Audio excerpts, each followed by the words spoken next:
नमस्कार, मैं डॉक्टर वेदिता। आज आपसे बात करूंगी अस्थमा के सबसे असरदार उपाय के बारे में। जी हाँ, हमारी पॉपुलेशन में सबसे ज़्यादा जो पॉपुलेशन अफेक्टेड है वो अस्थमा से है। स्पेशली ये प्रॉब्लम विंटर्स में बढ़ जाती है। अस्थमा की उपाय को जानने से पहले थोड़ा सा अस्थमा को समझने की कोशिश करेंगे। ये हमारी बॉडी का रिस्पॉन्स है किसी भी एलर्जन के खिलाफ। मतलब किसी भी तरीके की ऐसी चीज़ जो हमारी बॉडी को लगता है कि शरीर के अंदर नहीं जानी चाहिए, उसके लिए प्रोटेक्टिव गार्ड एक बॉडी बनाने लगती है। मतलब ऐसा एक एटमॉस्फेयर बना देती है जिससे ये एलर्जेंस आपके शरीर के अंदर ना जा पाए। ये एलर्जेंस होते हैं कोई भी डस्ट, डर्ट, स्मॉग, स्मोक, कोई भी स्ट्रॉन्ग परफ्यूम, स्ट्रॉन्ग गैस या ह्यूमिडिटी, विंटर्स, कोल्ड, कफ बनाने वाली ठंडी चीज़ें, खट्टी चीज़ें। तो इनकी वजह से आपकी बॉडी को ऐसा लगता है कि ये चीज़ें बहुत ज़्यादा खतरनाक है, तो आपकी रेस्पिरेटरी सिस्टम एक बहुत ज़्यादा रिस्पॉन्स देना शुरू कर देती है।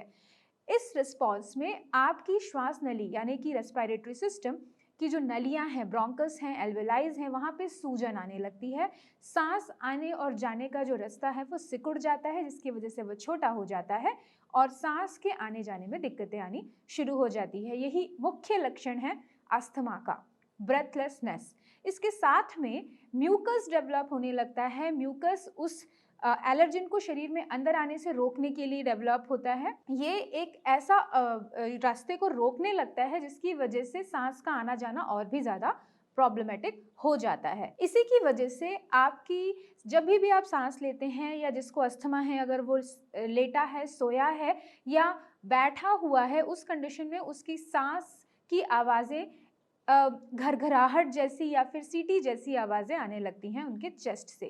क्योंकि वो सांस बहुत अच्छे से नहीं ले पा रहे हैं, तो दर्द के साथ, क्योंकि उनको बहुत एफर्ट करना पड़ रहा है सांस को लेने के लिए, तो उसकी वजह से उनके चेस्ट मसल्स में पेन होने लगता है। तो उनको आप जब भी आप उनसे बात करेंगे तो बताएंगे कि मेरी चेस्ट में पेन है, जकड़ाहट है, सांस लेने में दिक्कत होती है, सोने में दिक्कत होती है। सोने का एक प्रॉपर जब भी वो लाई डाउन होते हैं, लेटते हैं, तो उनको बार बार उठने की ज़रूरत पड़ती है क्योंकि वो सांस का रास्ता अवरुद्ध हो जाता है। स्पेशली अगर हम बात करें तो मिडिल में, यानी कि रात में सोते समय मिडिल में उनको प्रॉब्लम बहुत ज़्यादा होती है। आधी रात को प्रॉब्लम ज़्यादा हो जाती है क्योंकि ऐसा माना जाता है कि हमारी बॉडी का जो कॉर्टिसोल हार्मोन है, जो आपकी इन्फ्लेमेशन को रोकता है, सूजन को रोकता है, वो सबसे ज़्यादा कम होता है जब आप सो रहे होते हैं। मिडिल, आपकी जब आधी रात की नींद हो गई होती है उस समय, तो उस समय सबसे ज़्यादा सूजन आने का खतरा बढ़ जाता है और अस्थमा के सारे साइन एंड सिम्टम्स मिलने शुरू हो जाते हैं। तो ये तो हो गई अस्थमा की आखिर होता क्यों है, उसके लक्षण क्या हैं। उससे भी ज़्यादा इम्पॉर्टेंट है उसका उपाय क्या है। अगर हम बात करें अस्थमा के उपाय के बारे में, तो सबसे ज़्यादा असरदार उपाय तो यही है कि आप जितनी भी पॉजिटिव चीज़ें हैं, जितनी भी ऐसी प्रॉब्लम्स हैं जिससे अस्थमा बढ़ सकता है या हो सकता है, आपको उन्हें अवॉइड करना है। निदान परिवर्जन, कॉज को अवॉइड कीजिए। ये सबसे ज़्यादा इम्पॉर्टेंट है, सबसे असरदार है। लेकिन फिर भी हम हर जगह ये काम नहीं कर सकते, हमें घर से बाहर निकलना ही है। ऐसे कई सारे पॉल्यूशन आजकल, मेट्रो सिटीज़ की बात करें या गांव की बात करें, जहाँ पे खेत कट रहे हैं, वहाँ पे जला रहे हैं पराली को, तो ऐसी सभी जगह पे आप अपने आप को अवॉइड नहीं कर सकते हो ऐसे एटमॉस्फेयर में जाना। तो अगर अस्थमा हो चुका है, उसके लक्षण आ रहे हैं, या फिर आप जानते हैं कि अब मुझे अस्थमा के अटैक आ सकता है, उससे पहले ही कुछ सावधानियां आप बरतनी शुरू करें। जैसे कि आप अपने घर पे ही कुछ चीज़ों, जो घर की ही अवेलेबल चीज़ें हैं, उनको यूज़ करके अपनी इम्यूनिटी को बढ़ाने का काम करें। उसमें सबसे असरदार रहेगा, आप सौंठ, थोड़ी सी तुलसी पत्ते जो पिसे हुए हों, उसके अंदर भुना हुआ जीरा, इनको डालकर उबाल लें और इस काढ़े को आप थोड़ा सा नमक मिला के, सेंधा नमक हो तो बहुत अच्छा है, सुबह के टाइम लें, तो आप देखेंगे कि आपकी जो प्रॉब्लम है, जो सिम्टम्स हैं, जो साइंस हैं, वो कम हो रहे हैं और काफ़ी राहत का अनुभव करेंगे आप। इसी के साथ में आंवले के पाउडर को आप शहद में मिला के अगर खाली पेट सुबह लेते हैं, तो आप देखेंगे कि आपकी अस्थमा के एपिसोड्स धीरे धीरे कम हो रहे हैं, डिलेड हो रहे हैं, कम टाइम के लिए आ रहे हैं और जल्दी रिकवर कर जा रहे हैं। तो बहुत राहत का अनुभव करेंगे आप इसके साथ में।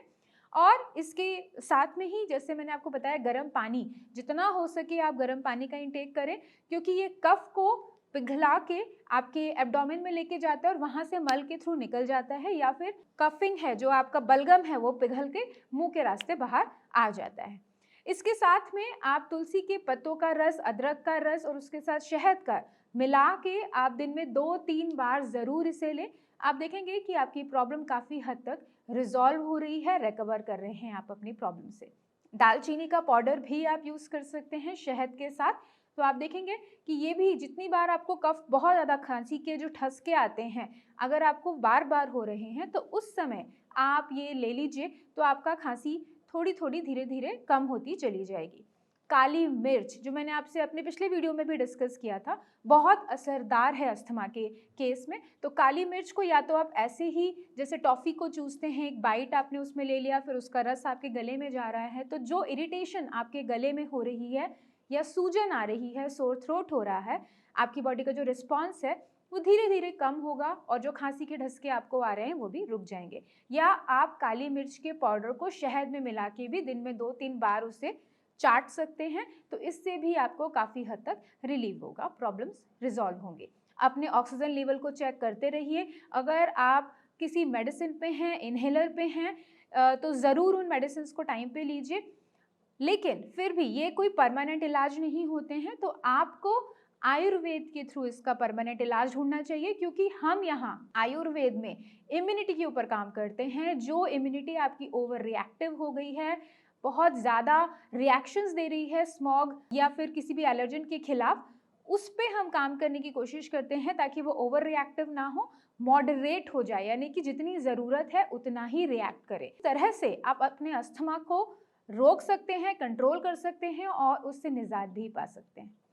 अगर आपको अस्थमा से रिलेटेड कोई क्वेश्चंस हैं, कोई क्वेरीज हैं, या आपको कोई प्रश्न हमसे पूछने हैं, आप कमेंट सेक्शन में कमेंट करके भी पूछ सकते हैं और इन दिए हुए नंबर्स पे कॉल करके भी हमसे बात कर सकते हैं। इस वीडियो को देखने के लिए धन्यवाद। मैं कुछ नई इन्फॉर्मेशन के साथ फिर से आपके सामने प्रस्तुत होगी। तब तक के लिए स्टे हेल्दी।